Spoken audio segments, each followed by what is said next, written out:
તો બહુ સારી જગ્યા છે. હા, એક વસ્તુ છે, અહીંયા બંને બાજુ થોડા વાહનની અવર જવર છે તો થોડોક અવાજ રહેશે, પણ તમને ઓલ ઓવર તો એમ શાંતિનો અનુભવ થશે કે કોઈ ડિસ્ટર્બન્સ બીજું નહીં હોય, કોઈ લોકો તમને અહીંયા ડિસ્ટર્બ કરવા આવે એવું કોઈ વસ્તુ છે નહીં.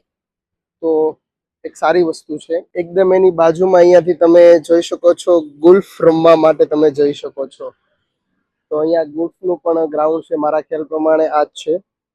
તો લોકો અહીંયા બહુ બધા રમવા આવે છે. ગેટ આવે છે અહીંયા, આઈ થિંક મારા ખ્યાલ પ્રમાણે રમત ગમતના કોઈ બીજા સાધન રાખેલા હશે. તો ચાલો આપણે અંદર જઈને જોઈએ શું છે અંદર. એટલી અદ્ભુત જગ્યા છે. જો સારી વાત તો એ છે કે આ કેનાલ જે છે એને કવર કરવામાં નથી આવી, મતલબ એને ખુલ્લી રાખવામાં આવી છે, જેથી કરી એની ચોખ્ખાઈ રાખવામાં સરળતા પડે અને ટાઈમ ટુ ટાઈમ ચોખ્ખી થઈ જાય કેનાલ. પાણી પણ અત્યારે જાય છે એકદમ ચોખ્ખું.